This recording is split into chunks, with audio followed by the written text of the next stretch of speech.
Cool. The last one got eaten by a friend's dog, so or they keep getting stolen or whatnot. I leave it on the table or something. And it's Well, you know, J.C. Sullivan this morning finally returned 2 of your books to the Quinn Library. Mrs. Quinn said to me when I was leaving this morning, she says, make sure and get those books back from Mr. Sullivan. You wanted to keep them. Everybody wants to keep their books when they get them. Do you know that? No, Kind of like tools, you don't give them out. We're going to start treating them like tools is right. You don't give them out to anybody because, I put my name on all the books. I have quite a good library, actually. I have some of John Graham's books. JC, did you know that? John Graham, who was the founding president of the Mayo Society of Cleveland back in, we think, 1905. And I have many books from his library. I'd like to borrow that one of John Graham's. Your name's in it, I won't forget where it came from. That's right. But Bill Krejci is with us. He has been with us many times before. He is the author of what I call the Jack Sullivan novels. That's correct, yeah. Just let's go back a little bit to the first 2 books that you have written. What were they? Yeah, there were 3 books in the Jack Sullivan Mysteries series. It started with In the Cold Cradled Ground, which was kind of dark. Then I thought I'd make it a little bit more mysterious, and with the second one, Waldemar, that was more like a haunted house investigation gone awry. Then I finished that with a sort of a dark comedy called Steward of the Isle. It wasn't Waldemar Pond, was it? Well, Waldemar was the pond. It was also the name of P.T. Barnum's house and a house that was on the west side of Cleveland. But I borrowed the name from the one on the west side of Cleveland and applied it to a fictional version of a real house in Ohio City. And I kind of modified it a little bit. So. Well, they were very good books. I read them, and Mrs. Quinn read them, and it's quite a chore for me to get through a book today because I go about 3 pages and then I fall asleep. I do about the same too. So it's not easy, and my eyesight isn't what it used to be. Does that mean we're getting old, JC? You and I are close to the same age. Well, I'm about 10 years younger, but we're close. That's close. Yes, Jerry, but you look older than me. What are friends for? We insult each other constantly. But Bill, back to the new book now. Yes. It's called what? Well, it's called Buried Beneath Cleveland: Lost Cemeteries of Cuyahoga County. This is my first published nonfiction. This one, it took me about 2 to 2.5 years to write, and it started began as a project from a friend of mine who wanted to know the previous owner of the bar that they own had unearthed a tombstone. I knew it had something to do with the bar. Well, yeah, sometimes. Hold that microphone closer sure. there so you're more comfortable. Just all right, there we go. Again, I have to rely on hearing you across the room now, Okay. so I have no headphones, so we'll do the best we can. I'll just stand straight. Yeah, there we are. That's better. There's the technical expert, the reason we're not working. Vaughn's supposed to fix this, he hasn't yet. Yeah. So, they had dug up some years ago a tombstone behind their place and wanted to know if it was a cemetery. I said, okay, well, let me take a look. Started going through some maps and some title transfers and nothing. No indication of a cemetery, and then I just made it easier and found out that the person whose stone was actually still buried out in Garfield Heights. Like, okay, well, her stone was replaced in the 1880s when her father passed away. So they threw this stone away or put it in a pile. Someone came by and said, hey, I need some stone. Here you go. We can't use it again. So these things travel. But while I was researching that, I noticed on a map from 1874 a few cemeteries where I know that there are none. So I started looking, and I found a few in Rocky River and in Westlake, and I'm like, this says there's a cemetery there. I contacted the building department. They're like, well, you need to talk to our historical society. Come to find out in 1994, while they were building one site, they uncovered a tombstone. And they had no idea that it was actually a graveyard. They thought it was stolen from another one. So I was working on a book at the time on all these little hidden secrets of Cuyahoga County, and this was going to be the last chapter. And it started, I had about 10, then I had 20, then I had 30, then 40, and then I found over 50 cemeteries in the greater Cleveland area that nobody knows about. And they're buried right underneath your backyard, your front yard, neighbor's driveway, the local gas station or grocery store, under a parking lot, bagel shop in Lakewood, a park in Euclid. So, yeah, they're all over. Found over 50 of them. Lakeview Cemetery, very interesting place, isn't it? Did you do any research in Lakeview? I found that some of the people that were originally buried in some of these cemeteries that I was writing about were moved to Lakeview Cemetery. One such person was Professor Jared Potter Kurland. He was one of the foremost scientists in the United States during his time in the mid to late 1800s, and he lived on a very large estate in what's now Lakewood. When he died, he was originally buried behind his house on the corner of Bunce and Detroit in Lakewood, and some years later they excavated him and the rest of his family and moved them to Lakeview.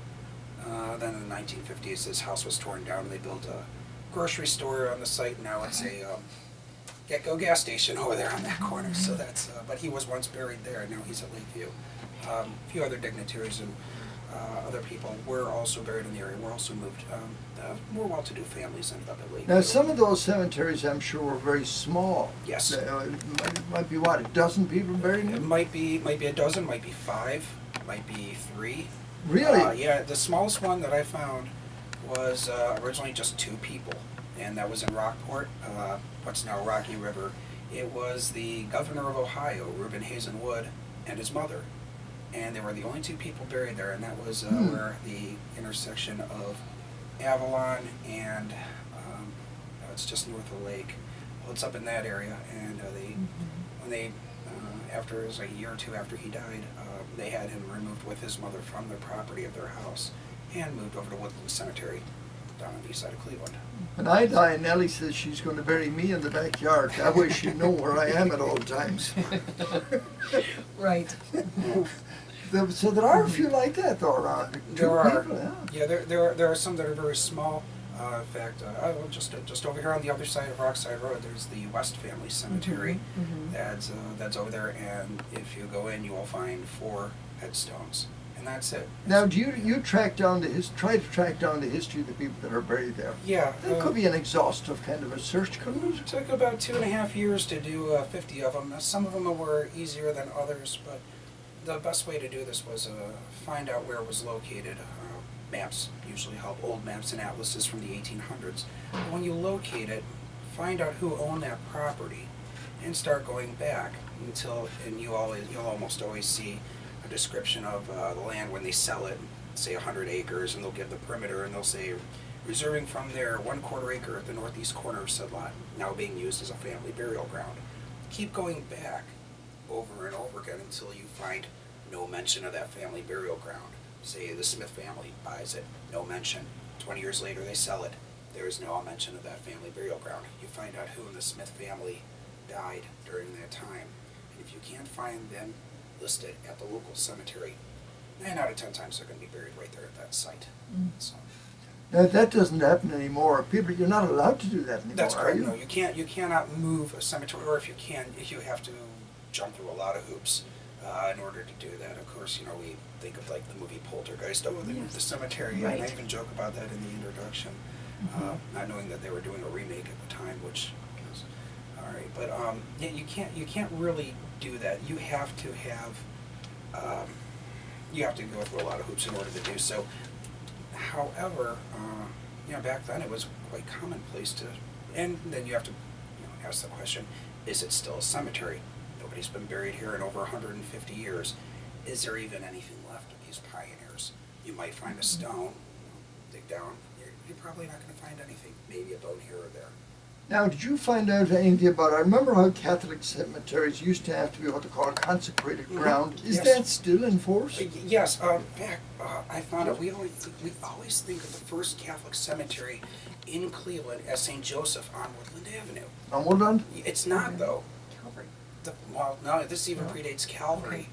The actual first Catholic cemetery was part of Erie Street Cemetery across the street from Progressive Field. Yes. They had On East Catholics- 9th Street. On East 9th, Yes. the Catholics had a section there that was consecrated. I made a little movie there. Did you? Yes.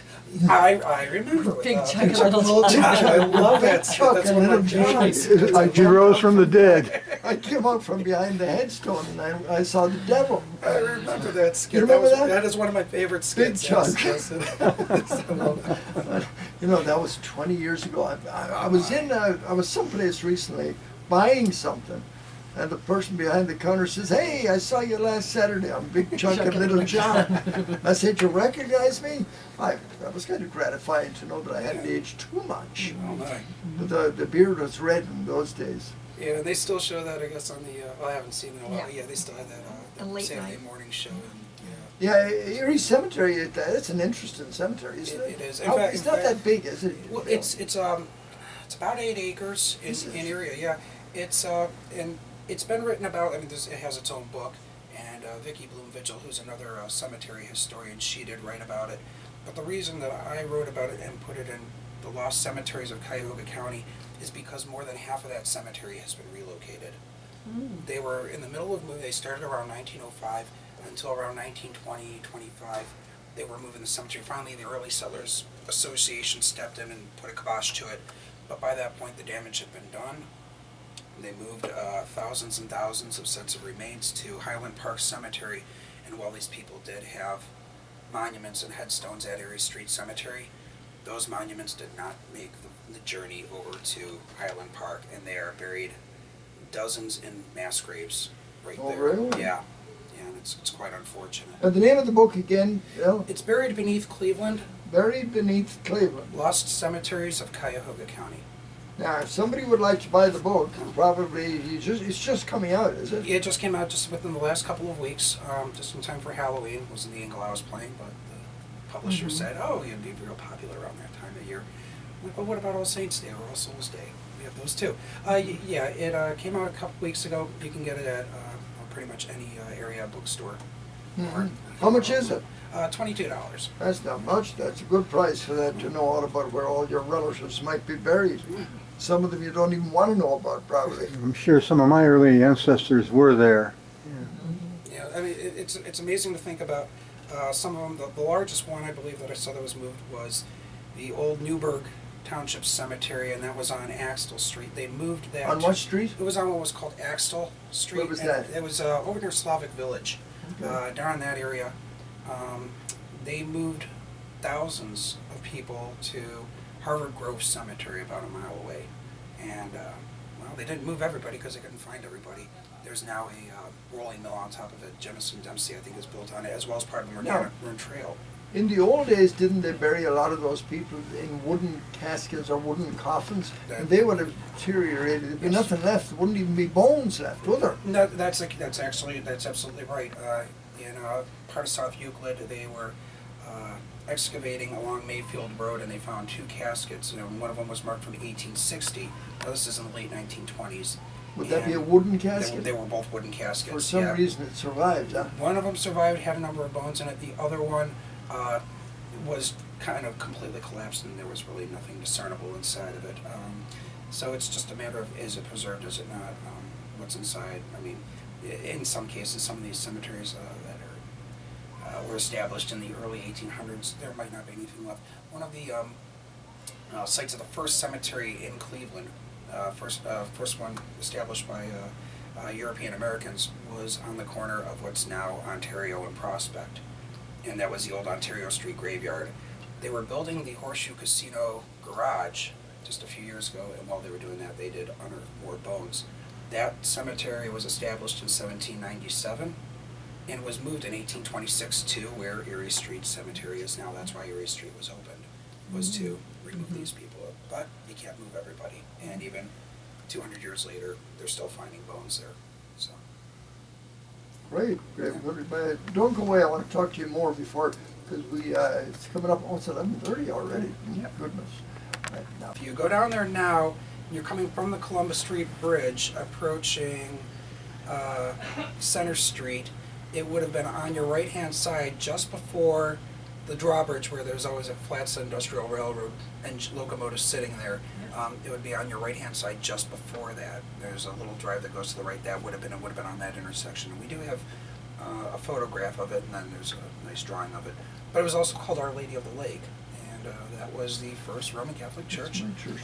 And, yeah, that's right. They Yeah, changed the Holy that's- Cross Holy in Cross Euclid was- is now yeah. called Our Lady of the Lake. That's correct. Yeah, I was just told that just a couple days ago too. But yeah, Our Lady of the Flats, or St. Mary's of the Flats, also known as Our Lady of the Lake, was located down there, and it was a little one-story church, had a nice little bell tower and a steeple on top. That was the one that was opened by Bishop Rapp in the 1800s. So that was the first. And that's now where the Centennial Trail and the Toad Path is as well down there. It's, yeah, Correct, very, in the very restaurant. close, right in the that area. restaurant. This would be, just west and southwest of the lift bridge for the railroad Sure. that was down there. Yeah. That's right, all this great information is in Bill's book, which is entitled Buried Beneath Cleveland, correct? Yeah, correct. Well, that part isn't in there. This is more of the cemeteries, but it was, that was one. Maybe I should write about that too. Right. The earliest. You can do it, you can earliest do it, Catholics Bill. in Cleveland. Yeah. All right, let's sell 1,000,000 of those. Yeah, You'll be able to take a year off from writing, maybe. Sure. Yeah, I can take a year off All from right. that. Bill, if anyone would like to know more about the book or talk to you, do you want to have a phone number or an email you could have them contact you? Yeah, they can get a hold of me at the Guinness Bill at AOL.com. Guinness Bill The Guinness Bill. Yeah, like the at AOL.com. At AOL.com, yeah, you can go ahead and email me. I will be doing some book signings, I'm sure, coming up. I don't have anything lined up right now, but I'll be, I'm sure this before the season's over, I'll be doing some appearances at local Sounds bookstores. really interesting. Yeah, it's, when I presented it to the History Press, my publisher, they said it was one of the more interesting manuscripts across their desk in some time. Very original idea, so. Okay. Now this message from Joyce Buick. Stand by. Under 200, I believe. It's So how many days is that? 4 pages a day. 183. So it'll take me at least 50 days Yeah. to read it. What I tell everyone is don't read it in one go. It'll put you right to sleep. Find the ones that are closest to where you live or the ones that really jump out at you and start there. And then So start that's a working great your way kind of a out. book. You Yeah. can start anywhere, Yeah, pretty right? much. Yeah, I mean the write-ups are down to about 2 or 3 pages each. Some of them are only Oh, 1 wonderful. page long, My so- kind of book. Yeah, so- Buried Beneath Cleveland is the name of the book, and it's at most of the Yeah, bookstores. pretty much any area bookstore. Yeah. Are there any bookstores left anymore? Oh yeah, Books A Million, Max Back's Books over on Coventry. There are quite a few. Oh, they're all around. Okay. Coming up next, we're going to hear from